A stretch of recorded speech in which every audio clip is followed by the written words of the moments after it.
Assalamualaikum warahmatullahi wabarakatuh. Bismillahirrahmanirrahim. Alhamdulillahi Nabi Mustafa Muhammad sallallahu alaihi wasallam wa ala alihi wa sahbihi wa azwajihi wa dhurriyyatihi. Al-Fatihah. A'udzu billahi minasy syaithanir rajim. Bismillahirrahmanirrahim. Alhamdulillahi rabbil alamin arrahmanir rahim maliki yaumiddin. Iyyaka na'budu wa iyyaka nasta'in. Ihdinas siratal mustaqim. Siratal ladzina an'amta 'alaihim ghairil maghdubi 'alaihim waladdallin. Amin. Alhamdulillah bi khawarihi minal anbiya'i wal mursalin wal mu'minin shalihin. Subhanallahi kabir wa bihamdihi al-qur'an. Sallallahu alaihi wa sallam. ومؤلف هذا كتاب الشعراني شيخ عبد الوهاب شيخنا وإلى الفاتحة. أعوذ بالله من الشيطان الرجيم. بسم الله الرحمن الرحيم. الحمد لله رب العالمين الرحمن الرحيم مالك يوم الدين. إياك نعبد وإياك نستعين. اهدنا الصراط المستقيم صراط الذين أنعمت عليهم غير المغضوب عليهم ولا الضالين. آمين. بسم الله الرحمن الرحيم. الحمد لله رب العالمين نحمده ونستعينه ونستغفره ونعوذ بالله من شرور أنفسنا ومن سيئات أعمالنا. من يهده الله فلا مضل له ومن يضلل فلا هادي له. أشهد أن لا إله إلا الله وحده لا شريك له وأشهد أن محمدا عبده ورسوله لا نبي بعده. اللهم صل وسلم وبارك على سيدنا محمد وعلى آله وأصحابه أجمعين. أما بعد. قال المؤلف رحمه الله ونفعنا به وبعلومه في الدارين آمين يا رب العالمين. Faslun fi shaumi.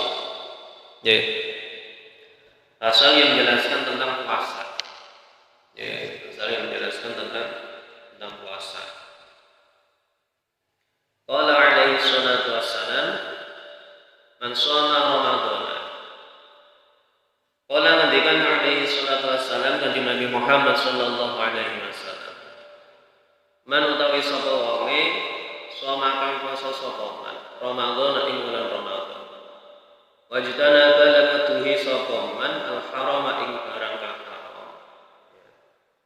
Fihi ing dalam Ramadhan barang kang haram berarti ya perkara yang membatalkan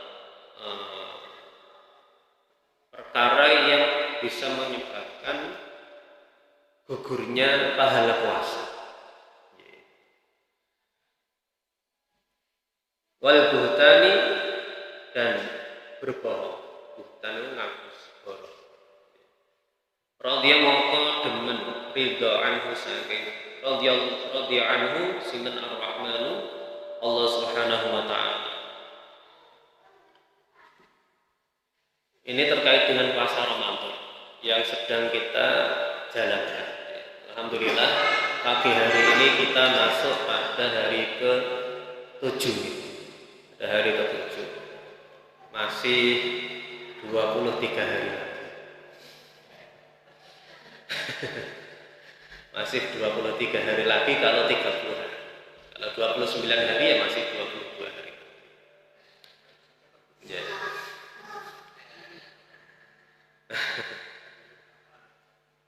Ngendikan kanjeng Nabi Muhammad sallallahu alaihi wasallam.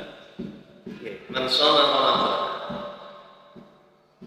Seseorang yang puasa Ramadan niku wajtana al-harama, kemudian meninggalkan barang-barang yang haram. Fihi di dalam bulan Ramadan wal buhtani, kemudian perkara yang dapat menggugurkan pahala Ramadan. Maka Allah Subhanahu wa taala akan meridhoi orang yang melakukan puasa Ramadan tersebut. Definisinya puasa itu al-imsaku 'anil muftirat min tulu'il fajri ila ghurubi syamsi ma'an niyah. Jadi al-imsaku 'anil muftirat yaitu menahan dari segala perkara yang dapat membatalkan, menahan dari segala perkara yang membatalkan puasa.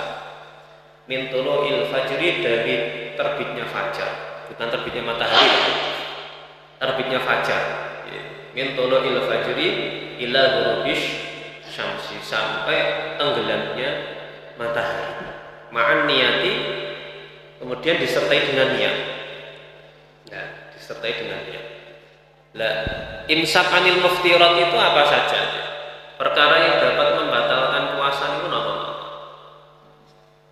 Dari mulai yang pertama, idkhalu syai'i ilal jawf, memasukkan sesuatu ke dalam tenggorokan. Ya. Jawf itu bisa dimaknai lubang yang ada di dalam tubuhnya kita, yaitu bisa hidung, bisa telinga, bisa mulut. Misalkan masuk ke hidung itu batasannya sampai mana? Al-khayshum dengan salah bahasa itu. Jadi sampai batas sejajar dengan matanya kita. Lubang hidung itu sampai batas sejajar matanya kita. Jadi kalau pernah swab, ya, itu masuk sampai dalam sini. Ya, kosong-kosong jalur di swab berarti ya batal. Ya. Karena apa? Masuk sampai apa namanya? Batas sejajar dengan mata. Ya, sejajar dengan mata. Ya, jadi kan dalam. Nah, terima nih pucukan kene ngupil ora apa sih. Ya. Jadi masuk sampai batasnya itu sejajar dengan mata. Jadi, adapun kalau lewat mulut maka sampai tenggorokan. Ya, maka sampai tenggorokan. Misalkan jenengan kok ngemut driji, ya, kosong-kosong ngemut driji. Angger asalkan ra enek rasane, tidak ada ain yang masuk ke dalam, ya tidak membatalkan. Tapi nek ngemut driji terus dilapisi gula ya batalke. Lah nggih, driji ya celupe ning gula sik apa sirup dimut ya batal karena ada ain yang masuk sampai ke tenggorokan. Jadi maksudnya ain itu segala sesuatu yang yaitu bisa dirasakan ataupun ya ain itu ada zatnya, zat yang masuk, ya, zat yang masuk. Ya, bisa lubang hidung sampai kalau mulut tenggorokan, ya, batasnya. Nah, ataupun idkhalu syai' minal duburi wal kubul. Ngertos dubur kali kubul gitu. Yang kedua nih. Jadi jalan pipis sama jalan memasukkan sesuatu lewat situ. Jalan pipis sama jalan itu bisa membatalkan puasa. Misalkan jenengan lara ambayen misalkan. Ya, lara ambayen. Nek nambani ya pas awan-awan. Karena dimasukkannya ke lubang dubur. Iki rada sarus ini ora pengaruh fikih itu harus jelas ya, Pak. Ya, harus jelas ya. Jadi kalau lubang dubur itu dimasukkan ambayen, ya. Jadi meskipun itu mengobati tetap batal. Karena masuk ke dalam apa namanya? Lubang itu tadi. Ataupun apa namanya? Kubul. Kubul itu berarti jalan depan. Ya. Baik itu laki-laki ataupun perempuan. Ya. Makanya ada fikih yang ekstrim, itu ada pendapatnya ulama yang seperti ini. Wong nek terus cebok, kemudian kok sampai ke dalam airnya masuk, itu membatalkan puasa. Yaitu pendapat yang apa namanya? Ekstrim. Ya. Jadi orang kalau itu kan harus bersih semuanya. Jadi tidak boleh hanya apa namanya? Luarnya saja, tapi harus sampai dalamnya kan harus bersih. Ya ora kudu disokok menjero ora. Tapi kan apa jenenge harus bersih. Nah makanya niku idkhalu syai' ya memasukkan sesuatu ke kubul ataupun dubur, jalan depan pipis ataupun jalan belakang. Itu membatalkan puasa. Terus kemudian yang ketiga yaitu muntah-muntah yang secara sengaja, muntah-muntah kemudian secara sengaja, maka itu membatalkan membatalkan puasa. Nek tidak sengaja tidak apa-apa. Tapi kalau secara sengaja, karena nanti itu akan balik ya. Jadi ma'aman yang keluar dari mulut, kemudian keluar, ada sisanya di tenggorokan sini. Ya, ada sisanya di tenggorokan. Maka ketika itu disengaja, misalkan glok-glok misalkan, ataupun sekatan sampai ogok-ogok, kan akhirnya muntah. Itu kan secara sengaja ya. Singatan sampai jero atau siwakan ogok-ogok sampai muntah. Maka itu membatalkan puasa. Kalau tidak sengaja enggak. Tapi kalau secara sengaja itu membatalkan puasa. Kemudian niki jima. Kan pendewasa, berkeluarga standar. Kecuali lah niki jima ya. Niki seseorang tidak boleh jima min tulu'il fajri ila ghurubisy syamsi. Ya, dari terbitnya fajar sampai tenggelamnya matahari. Makanya ini awan-awan aja sak kamar. Ya. Nek awan-awan ya awan bersubuh ya aja sak kamar. Kan ngoten. Jadi min tulu'il fajri ila ghurubisy syamsi. Jadi jima itu tidak boleh. Tidak enten sepernah kelakon rino-rino bulan Ramadan lalai. Nah itu kena kafarah. Itu kena kafarah. Nah misalkan orang sengaja mangan itu kena kafarah. Tapi nek jima di bulan Ramadan dari terbitnya fajar sampai tenggelamnya matahari, ya niku kena kafarah. Misalkan sore-sore udan-udan adem kok misalkan.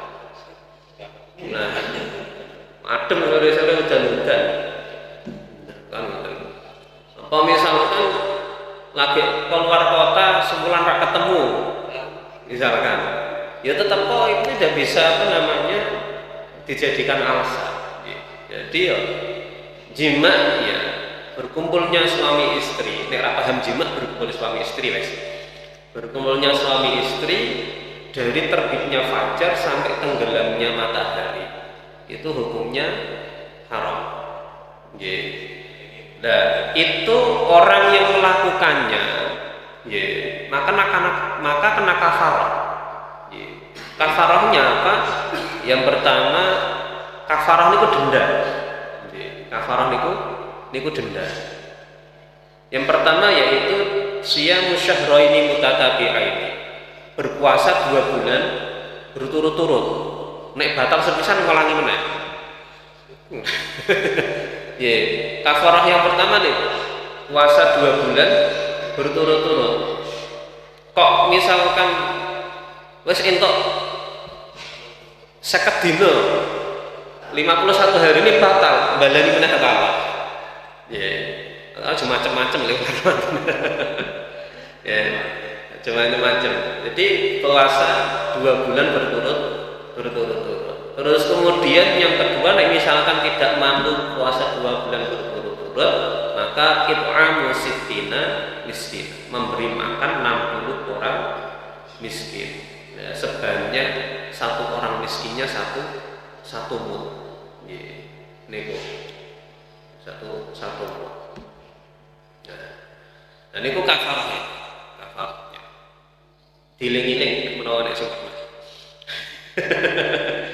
Lho diling-iling nek bayar kafarat maksudnya. Nek ana sing pernah ndang bayar kafarat terus dikondo. Nah niku jadi ya min tulil fajri ila ghurubi syamsi aja kumpul. Aja kumpul. Kan jenis pisah. Sementara kang ngarep aku ngguri misalkan teman. Yang kemudian yang kelima inzalul mani. Ini pembahasannya rada vulgar betul-betul. Memang harus jelas. Jadi keluarnya mani bagi seorang laki-laki. Baik itu misalkan anek sapi putih lewat. Misalkan itu. Terus keluar syahwat. Kemudian keluar maninya. Lah kok batal. Niku misalkan utawa enek tembok putih banget misalkan. Misalkan nenek tembok putih banget, berarti tembok putih ini sahabat kan nonton. Kan nonton ya. Dan itu maka batal. Ya, tetep arti patung kok ayu banget misalkan. Dalam ning mall arti patung wah iso ayu kok samping zalun mani, keluar mani, maka itu membatalkan puasa. Atau secara apa jenenge malah kedolanan misalkan. Kan nonton. Kemudian selanjutnya haid dan nifas bagi seorang perempuan. Ya. Jadi ketika puasa haid maka sudah membatalkan. Ya, misalkan puasa, ya, wah wis arepe buka, delalah setengah 6 durung buka kok haid, ya berarti gugur puasanya hari itu. Iya. Jadi kok puasa sedina setengah 6 kok delalah apa meneh kurang 5 menit buka misalkan kok haid, ya gugur puasanya. Ya. Terus nek haid ya jemput tahan-tahan orang aku wah ya tetep wae. Nah, begitu juga bagi seseorang ketika sudah suci, perempuan itu ya, terutama. Ketika perempuan sudah suci, maka segera bersuci dan melaksanakan puasa. Jadi, misalkan sebelum fajar, ternyata sudah suci, misalkan. Sebelum fajar ternyata sudah suci, maka dia diwajibkan untuk puasa di hari itu. Tidak boleh ditunda-tunda. Lah kan saya belum bersuci, belum mandi. Tidak ada hubungannya antara mandi dengan melakukan puasa. Tidak ada hubungannya. Ketika seorang itu sudah suci, maka harus segera disucikan. Sama halnya misalkan, ini ada pendapatnya ulama, ketika seorang laki-laki atau perempuan itu junub. Misalkan malamnya, kemarin sudah ditanyain kelihatannya. Misalkan malamnya itu jima, terus kemudian datang waktu fajar antara laki-laki dengan perempuan, dia kok tidak mandi, tidak bisa dijadikan alasan untuk tidak berpuasa di hari itu, karena tetap saja hukumnya berlaku, dia wajib untuk berpuasa. Wajib untuk berpuasa meskipun kok dia orang sholat subuh misalkan, terus bablas tangi-tangi jam 09.00 misalkan, ya dia tetap wajib untuk berpuasa. Kemudian ya mandi, ya jam 9 itu mandi. Yang penting misalkan dia malamnya sudah niat. Kalau malamnya tidak niat ya berarti memang orang niat poso kan. Beda nih itu urusannya. Ya itu beda lagi urusan. Ya, meskipun dia kok belum mandi, maka dia tetap punya kewajiban untuk berpuasa. Sama saja dengan orang yang haid. Makanya begitu juga datangnya waktu sholat, ketika orang itu kok datang waktu sholat sudah suci, perempuan terutama, datang waktu sholat sudah suci, maka ya wajib disucikan. Kalau tidak disucikan berarti dia meninggalkan sholat tersebut, diwajibkan untuk mengqadha. Pada dasarnya hukumnya wanita yang haid itu kan tidak wajib mengqadha sholatnya, kan betul. Ya, kalau wanita haid itu kan sholat tidak wajib untuk diqadha. Ya memang tidak kewajiban. Yang qadha pun ora oleh, ya kan betul. Karena wanita yang haid itu tidak mengqadha sholatnya. Tapi ketika kok sudah suci, misalkan ya malam terus waktu subuh itu sudah suci, ya mandi kemudian sholat subuh. Ketika itu kok tidak disucikan, maka dia wajib mengqadha sholat yang ditinggalkan tersebut. Ngoten nggih. Nah, jadi bedanya wanita haid dengan puasa. Kalau puasa seorang wanita maka wajib untuk mengqadha puasanya apabila dia haid. Tapi kalau sholat wanita tidak wajib mengqadhanya. Ya, bedanya nih. Nggih. Kemudian junun edan, moro-moro nek wong poso tengah awan-awan edan maka tengah awan-awan edan tenanan ora etok-etok ngedan lho. Ojo-ojo mlebu ning warung ngedan lho iki ya padha wae sengaja. Tapi edan tenanan, hilang akal, zawalul akli. Jadi hilang akalnya, maka itu membatalkan puasa. Meskipun dia nanti sadar lagi. Misalkan tengah puasa zuhur edan asare waras misalkan. Misalkan. Nah, maka itu dia sudah dihitung batal karena zawalul akli. Kan betul. Ya. Terus kemudian yang terakhir yaitu murtad. Yang terakhir niku murtad. Nah, murtad otomatis membatalkan karena sudah keluar dari Islam. Ya, otomatis itu membatalkan puasa. Nah, bagi orang yang batal puasanya itu ada beberapa kondisi. Kondisi yang pertama yaitu orang yang lemah fisiknya karena sakit, ya, dan kemungkinan sembuh, maka dia wajib untuk mengqadha. Atau karena berhalangan sementara, misalkan berpergian jarak safar, ya, umumnya ya 80 km, ya, secara umumnya kan ada jarak safar.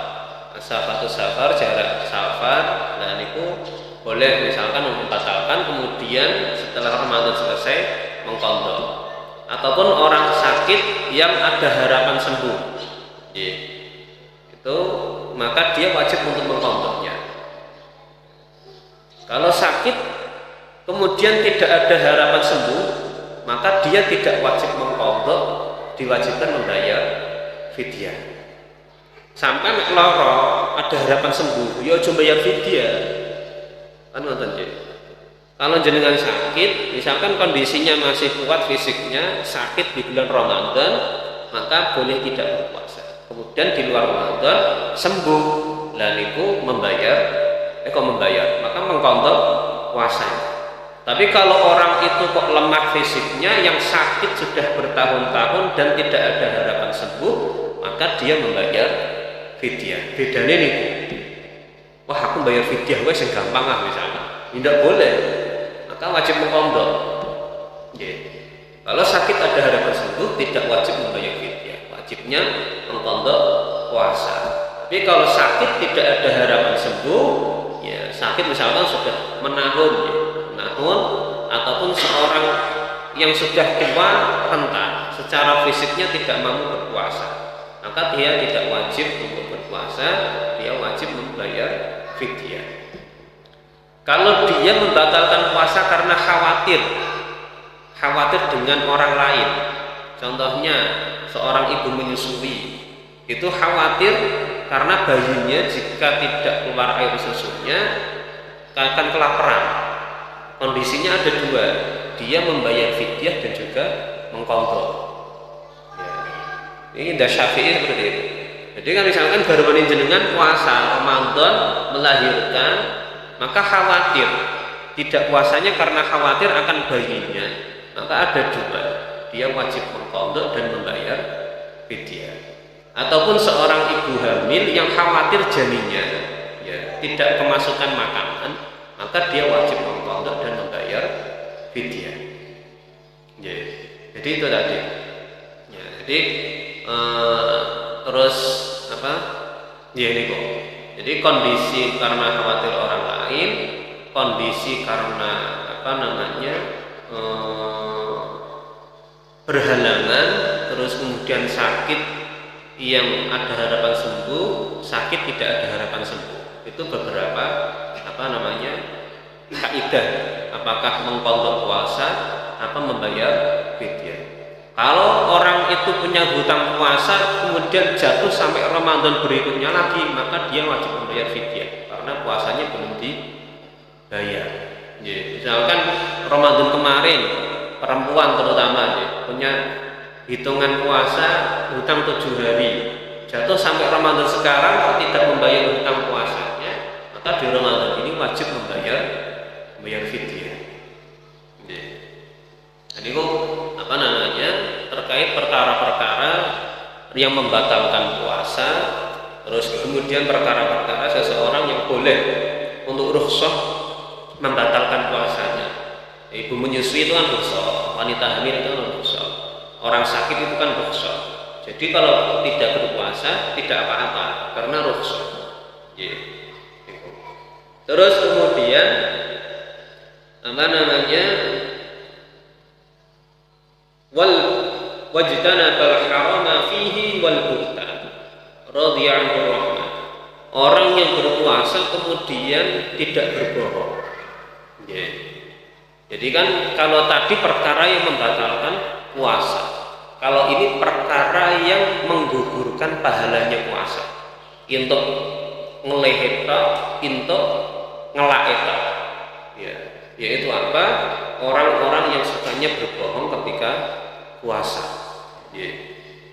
Nah, yang dikatakan Nabi, khamsun yuftiruna as-shaim wa yanqudna al-wudu al-kadhiba wan namimah wal khasm wan nadhar bi syahwatin wal yaminul kadhiba. Mendikan Kanjeng Nabi ada 5 golongan orang yang gugur pahala puasanya, juga gugur pahala wudunya, rusak wudunya dan rusak puasanya. Yang pertama yaitu al-kadhib, orang yang berbohong. Misalkan jenengan ya janji dengan seseorang, misalkan sesuk anu wis tak traktir mangan, ya tak traktir mangan misalkan.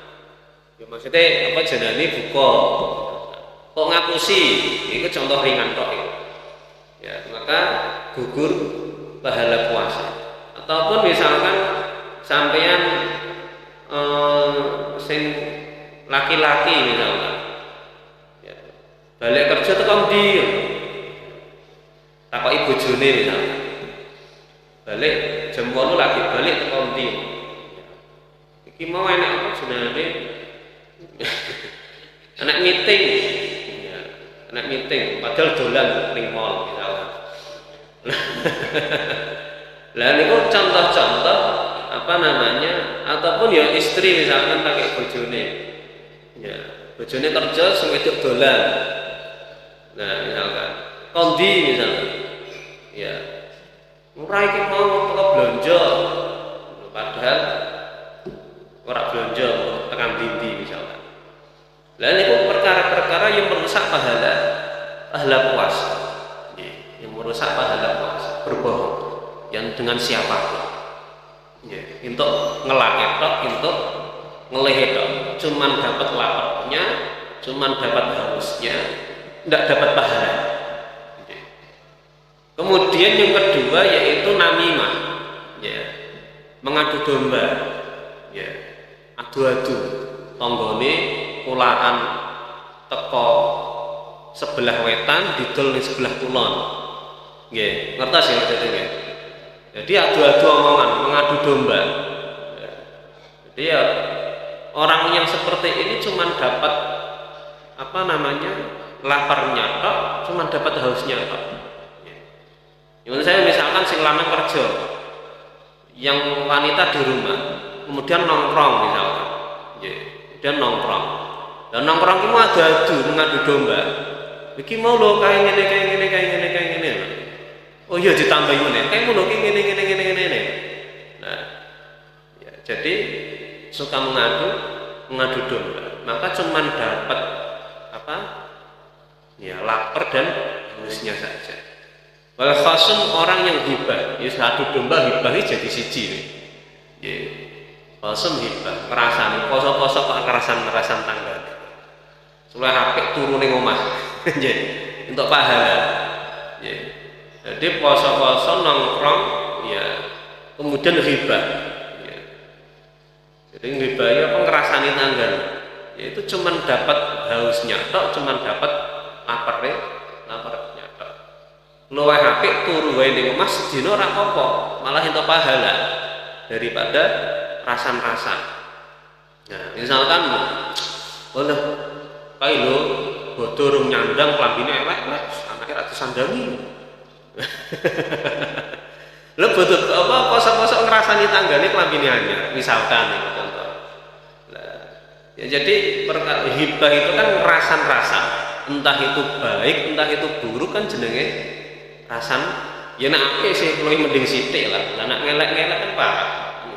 Ya, jadi rasan. Jadi ngrasani tanggane. apalagi namimah mengadu domba, menjelek-jelekkan, terus kemudian timbul permusuhan. Ya, nah, jangan sampai menjadi wanita seperti halnya yang kemarin di surat Al-Lahab, hammalatal hatab, orang yang membawa kayu bakar, sukanya mengadu domba ataupun ghibah. Nah, kemudian wan nadhari bisyahwat, melihat sesuatu dengan syahwat. Ya, tadi contohnya seperti patung syahwat, sapi putih lewat syahwat, ya. Seperti gambar ning tembok syahwat, ndeloki HP misalkan syahwat. Nah, niku timbul syahwat, maka cuma dapat laparnya aja, dapat hausnya toh. Kemudian wal yaminul kadzibah, kemudian janji palsu. Ya, janji palsu. Besok tak kayak THR. Besok tak kayak THR. Ya, tapi cuma ngomong tok ya. Atau janji palsu. Nah, ini golongan-golongan inilah yang cuma dapat laparnya aja, cuma dapat hausnya saja. Nah, kan ada sebuah hikayah, ya, kalau tidak salah di dalam Mustadraknya Imam Ahmad itu disampaikan suatu hari di zamannya Kanjeng Nabi ada dua wanita itu mengadukan kepada Kanjeng Nabi, ya Rasulullah, saya ini kok puasa tapi lapar terus, meleh terus. Ya, dua wanita itu wadul kepada Kanjeng Nabi, lapar terus. Lah kamu itu makan apa? Tanya Kanjeng Nabi. Ya saya makan biasa-biasa saja. Kemudian Kanjeng Nabi bawa mangkok dua, itu diletakkan di depannya, bilang kepada dua wanita itu, apa yang kamu makan muntahkanlah di mangkok ini. Kemudian di situ banyak sahabat. Dan wanita itu memuntahkan yang keluar dari mulutnya itu daging dan darah. Ya. Darah dan daging ke ke mangkok. Ya. Dua-duanya memuntahkan hal yang sama. Seketika itu Kanjeng Nabi langsung rodok, murka. Ya. Tuhan bilang kepada dua wanita itu, inilah yang kamu makan ketika puasa. Yaitu suka menggunjing orang lain, suka mengadu domba. Maka kamu hanya mendapatkan laparnya saja. Jadi itu betul. Ya, ketika dimuntahkan keluar darahnya dan keluar daging. Maka ketika Kanjeng Nabi, orang yang suka ghibah, orang suka mengadu domba itu seperti halnya orang yang memakan daging saudaranya sendiri. Ya, itu keluar seperti itu. Ya, sahabat sampai heran. Loh, kok bisa ya? Ini jenis Kanjeng Nabi kok. Jadi keluar dari mulutnya dua wanita itu ke mangkok darah dan daging. Karena apa? Ketika dia puasa ternyata suka menghibah dan suka mengadu domba. Itulah yang keluar dari mulutnya. Ya, ini kok. Maka jangan al-imsaku 'anil muftirat, berarti puasa menjaga diri dari perkara yang membatalkan dan perkara yang menggugurkan pahala. Wis ora apa misalkan kok poso turu sedina tangi wayah salat tok luwih apik daripada riba ngerasa-ngerasa. Ora apa-apa ya. Wis turu misalkan bar subuh turu tangi ke dhuwur salat turu meneh. Asar azan salat turu meneh kan. 14 terus subuh meneh. Itu lebih apik. Ya, makanya ketika Kanjeng Nabi tidurnya orang berpuasa itu ya ibadah. Karena apa? Menghindari dari hal-hal yang semacam itu. Ya, menghindari dari hal-hal yang semacam itu. Kan itu. Jadi al-imsaku 'anil muftirat, menjaga dari perkara yang membatalkan dan perkara yang membatalkan pahalanya puasa, ya min tulu'il fajri ila ghurubish syams. Ya, niku. Ya, jadi dari terbitnya fajar sampai tenggelamnya matahari. Kemudian man ajya ali wa hayya man ajba'a man utawi sapa wonge ajba'a kang tetep nurani sapa man Ramadhana ing poso bulan Ramadan bisitin kelawan 6 min Syawal sanging bulan Syawal atata mongko nulis dengan Allah lahu mariman somat dahri ing poso setahun penuh. Kemudian dilanjutkan lagi ngendikan Kanjeng Nabi ini terkait puasa sunnah. Barang siapa berpuasa sesudah bulan Ramadan itu puasa Syawal yang jumlahnya ada 6 hari puasa Syawal, maka dicatat oleh Allah Subhanahu wa taala seperti halnya dia puasa 1 tahun penuh. Puasa 1 tahun penuh. Tapi ya monggo. Tapi orang yang punya kewajiban mengqadha puasanya, maka dia mengqadha puasanya terlebih dahulu.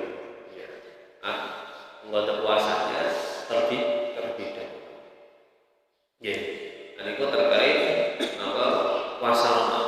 Ya memang puasa Ramadan itu kalau kita menahan haus dan lapar lebih mudah daripada menahan hawa nafsu kita yang berupa yaitu tadi riba, namimah, syahwat yang lain-lain. Itu kalau nahan lapar dan haus saya kira semua orang hampir pasti bisa. Tapi kalau yang menggugurkan pahala puasa, itulah yang luar biasa. Itulah yang luar biasa. Terus melanjutkan pertanyaan apa sing ingin itu sholat rawatib nih. Jadi sholat rawatib niku fadilahnya macam-macam. Misalkan subuh, ya. Orang yang melakukan sholat qobliyah subuh.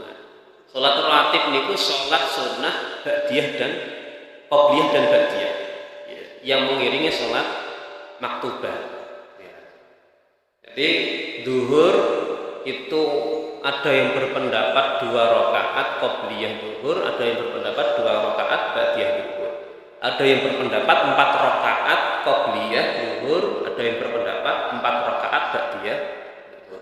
Jadi sholat duhur misalkan sebelumnya 4 rakaat, sesudahnya 4 rakaat, sholat duhurnya 4 rakaat, berarti 12 rakaat. Nah, istimewa nih. Ini kok istimewa. Ya. Jadi fadilahnya apa? Jadi orang yang menhafadhu ala arba'ati raka'atin minan dhuhri qabla dhuhri, maka Allah Subhanahu wa taala haramahu Allahu. Allah Subhanahu wa taala akan mengharamkan baginya siksa api neraka. Sing melanggengkan qabliyah 4 rakaat, ba'diyah 4 rakaat dhuhur. Nggih. Dalam ya nek dikurangi 2 rakaat. Nggih. Karena salat sunnah itu minimal 2 rakaat. Nggih, salat sunnah itu minimal 2 rakaat kecuali witir. Nggih, kecuali witir. Karena witir harus ganjil. Apakah mau 3 rakaat ya atau 1 rakaat atau 5 rakaat atau 7 rakaat. Witir kan ganjil. Selain itu kan 2 rakaat. Karena masna 2 rakaat. Maka qobliyah duhur, ba'diyah duhur. Ya. Misalkan 2 rakaat ya ora apa dikorting 50%. Dikorting 50%. Ya. Terus kemudian qobliyah asar. Ya. Ada yang berpendapat 4 rakaat, ada yang berpendapat 2 rakaat. Ya. Dikorting 50% ra apa 2 rakaat. Kan ngoten. Maka rahimallahu imri'in shalla qabla al-'asri, yaitu Allah Subhanahu wa taala merahmati orang yang melakukan sholat sunnah qabliyah asar. Ba'diyah asar tidak ada. Yang ada qabliyah. Ba'diyah asar itu tidak ada. Kemudian maghrib. Yang ada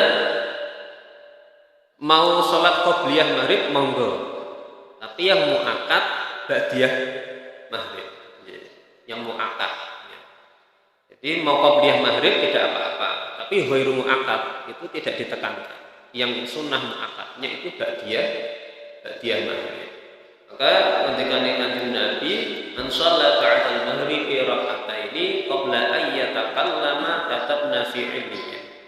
Orang yang sholat ba'diyah maghrib setelah dia habis sholat maghrib, misalkan wiridan belum bercakap-cakap, durung ngobrol karo kancane, maka dia ditempatkan di surga Illiyin. Itu keutamaannya. Jadi baru sholat maghrib durung ngobrol karo kancane, ya kemudian ba'diyah maghrib, maka dia sudah disiapkan tempat di jannati Illiyin. Kemudian isya, ya sama halnya dengan maghrib.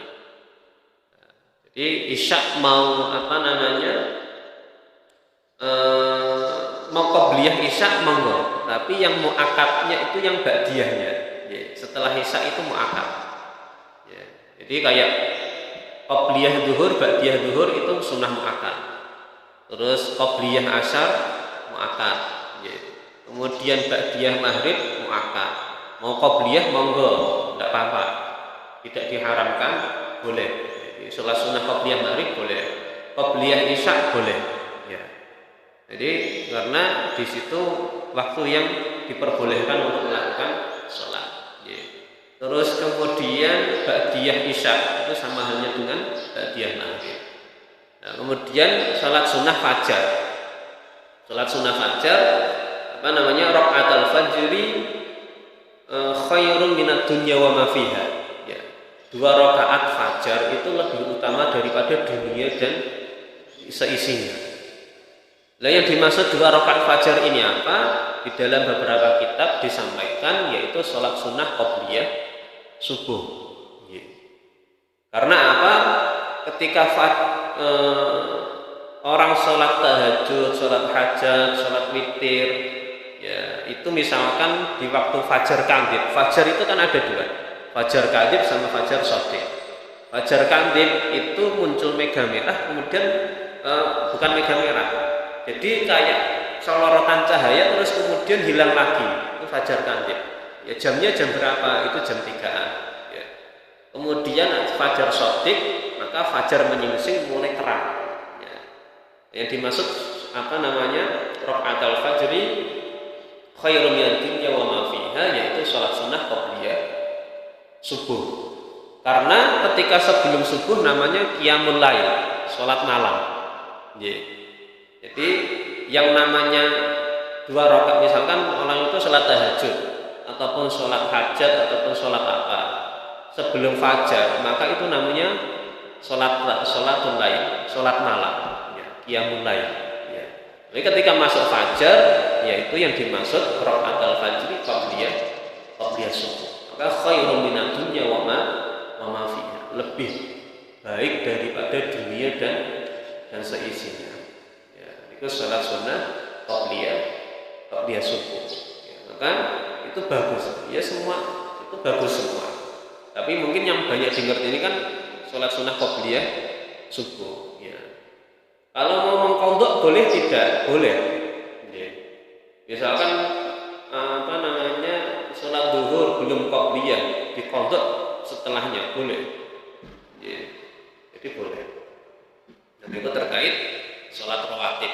Sholat rawatib yaitu sholat sunnah yang mengiringi sholat maktubah, yaitu qobliyah ataupun ba'diyah. Ada yang dimusyawarakan?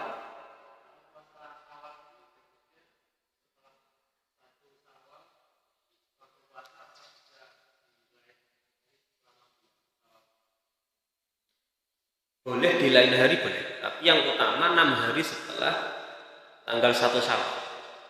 6 hari setelah tanggal 1 Syawal. Nah, ada kalau di zamannya kita itu kan ada tradisi sawalan. Nah, itu sawalan itu sebenarnya bodone wong sing poso sawal. Tapi kan wong sing ora poso sawal melok bodo. Ya ora wong sing Ramadan sawal wae melok bodo akeh.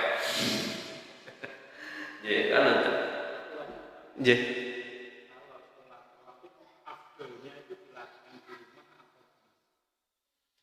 Semua sholat sunnah lebih utama dilakukan di rumah. Nggih. Semua sholat sunnah itu lebih utama dilakukan di rumah. Nggih. Ya kecuali tahiyatul masjid. Tahiyatul masjid masa di rumah. Ya, kan ngoten. Jadi mau sholat tahajud, sholat hajat, sholat duha, sholat sunnah mutlak.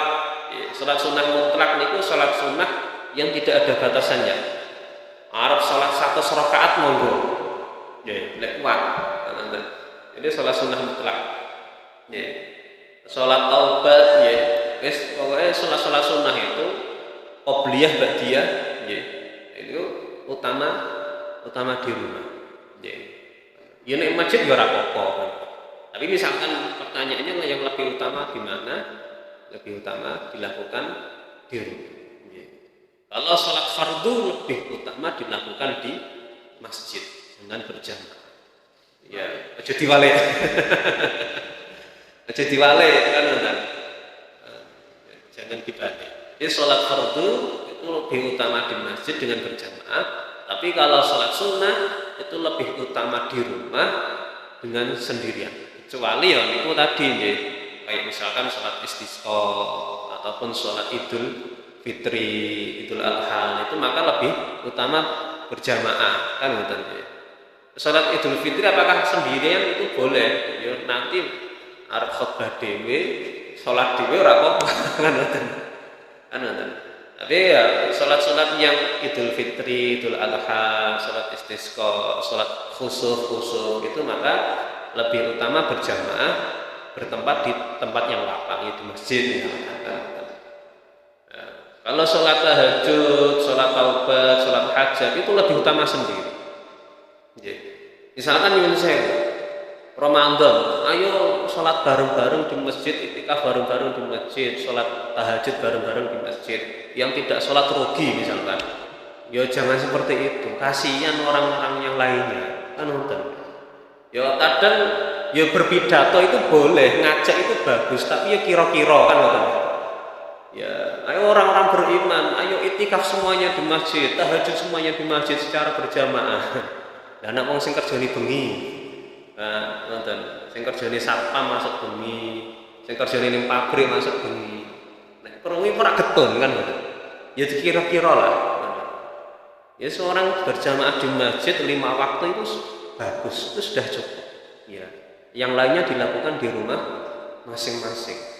Arep ning omah arep ya nek itikaf tetap di masjid kan. Itikaf ora iso di rumah. Misalkan tahajud di rumah ya arep jengklak-jengklit sewengi ora masalah monggo. Tapi ora usah ngejak-ngejak nek ora tahajud rugi misalkan ya. Sakake kancane. Ya kira-kira lah. Misalkan mau ceramah, misalkan nek kultum Ramadan. Orang-orang beriman, mumpung ini bulan Ramadan, ayo tahajud bareng-bareng sewengi satu hari. Yaitu kira-kira cukup mengajak orang sholat fardu di masjid secara berjamaah, selebihnya membuat di rumah harap kumpul bojone yo ganjaran, kumpul anak yo ganjaran kan wonten.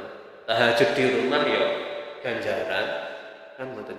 Jadi nih yo kira-kira misalkan tahajud mau itikaf ya itikaf di masjid yo ngajak tapi yo aja nemen-nemen. Imam Bunir tak ada apa iki. Kan nggih niku. Jadi ya Imam Bunir enak banget. Ya. Nonton malih. Ya.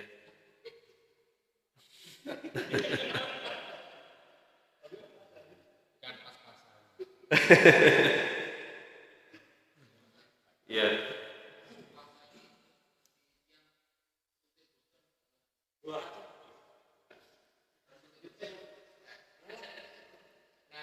Jadi memasukkan ke dalam tubuh kita secara sengaja itu membatalkan kecuali dalam keadaan darurat. suntik booster itu kan ora darurat, ora kudu apa jenenge awal. Ya. Ya ora oleh mudik ya wis ning omah wae. Tapi jadi suntik kecuali orang itu misalkan harus secara medis wajib untuk disuntik, maka itu kalau misalkan dia mau puasa tidak masalah, itu tidak membatalkan.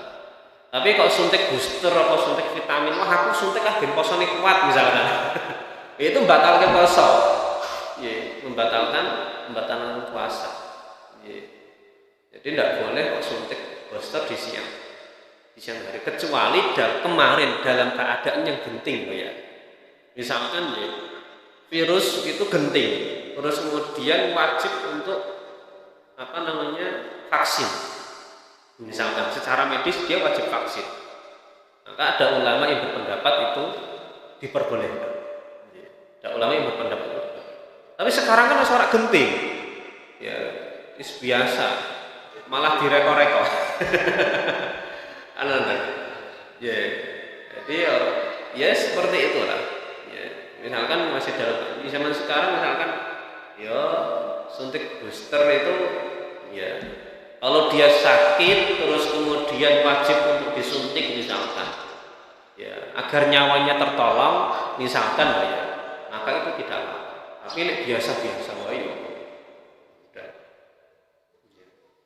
Tapi yo kabeh balik masing-masing. Nah, suntik booster ya ora. Kan ora.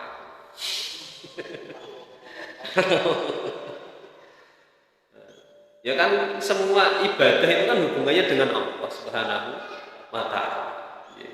Misalkan kok wedi nek ora iso balik arep suntik booster ya monggo kan ngoten. Penak pokoke. Ya. Misalkan apa jenenge batal ya wajib untuk mengkondoknya. Kalau batal wajib untuk mengkondoknya. Ada lagi? Ya Pak, satu Pak.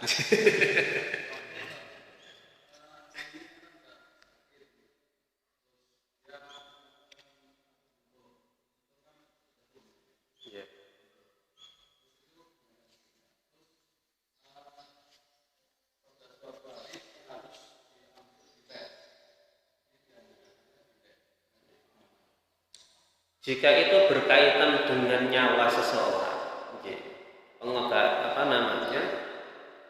secara medis, maka dia boleh membatalkan puasanya dulu. Itu namanya rukhsah. Rukhsah, orang itu sakit maka harus diobati. Dia sakit harus diobati. Misalkan secara akupuntur ataupun ke medis lewat dokter. Kalaupun kok dia misalkan tidak mau membatalkan puasanya, ya tidak apa-apa, boleh.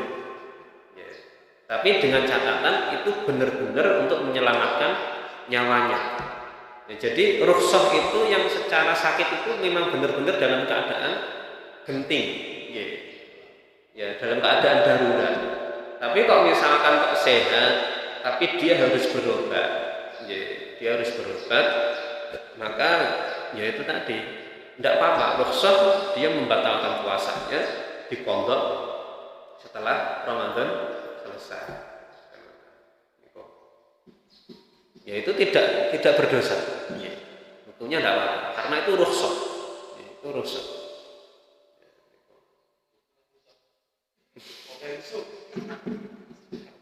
Ini Pak, katanya soal niat puasa sunnah. Kan ada yang ini juga puasa sunnah. Nah itu pas ada bulan Syawal, itu diniati double.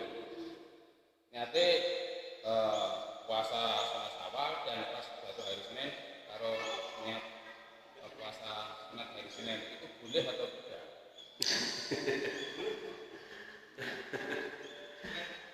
Nama?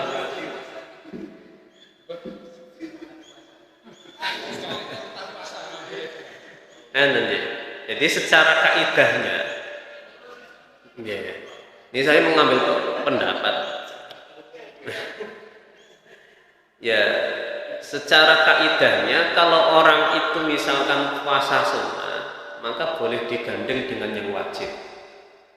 Misalkan puasa Ramadan itu dia belum pernah tidak puasa, belum disahur, maka di bulan Syawal itu jatuh hari Senin, ya dia puasanya mengkondok puasa Ramadannya dan puasa Syawal, dan mengkondok puasa Ramadannya dan puasa Syawal. Nah, di triple dia. Ya.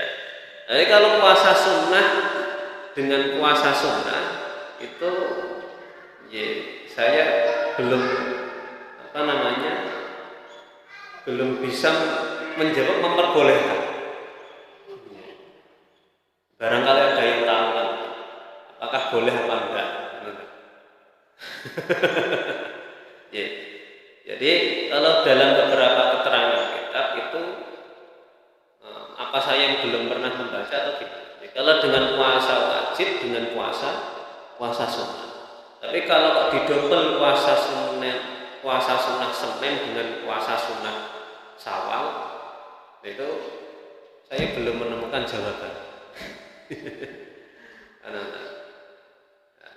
Karena ya barangkali ada yang bisa menjawab.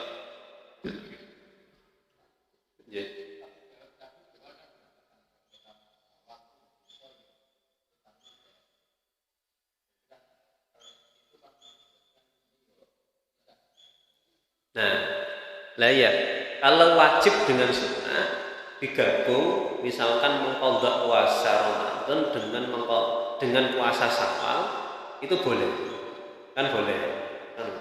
Tapi yang puasa sunnah dengan puasa sunnah Senin dengan puasa sunnah Syawal, ini yang saya belum mendapatkan jawaban. Nah, barangkali kok ada yang memperbolehkan ya. Yang penting kan referensinya rawa. Karena ini ada referensinya. Makanya bahkan ada ulama yang berpendapat itu nek puasa ngondoni Ramadan yang ngondoni tok. Syawal itu ada. Tapi saya mengambil pendapat ya boleh mengqadha puasa Ramadan plus puasa sunnah Syawal boleh. Tapi nek sunnah dengan sunnah didobel iki aku sing burung ketemu.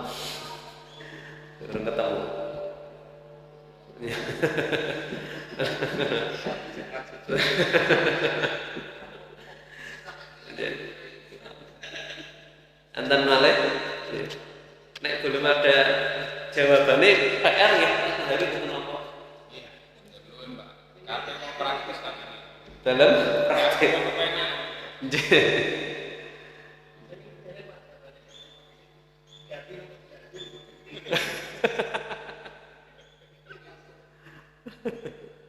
Entar kata siap.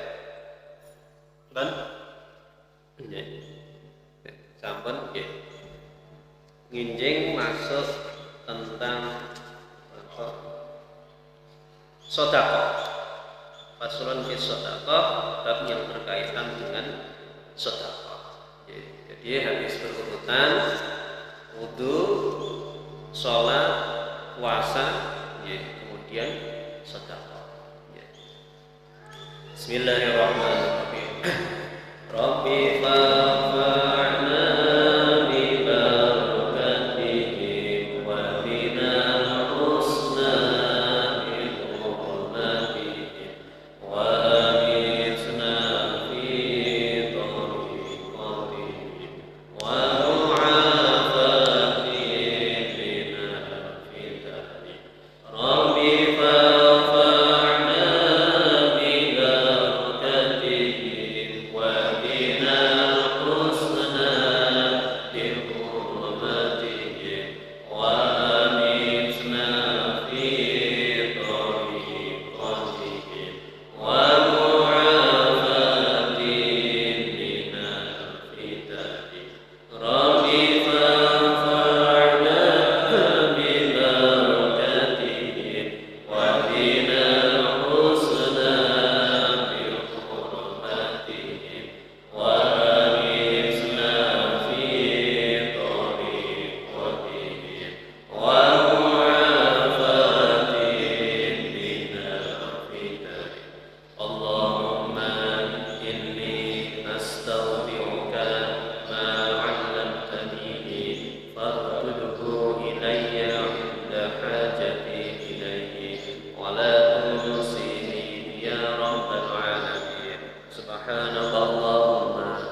أشهد أن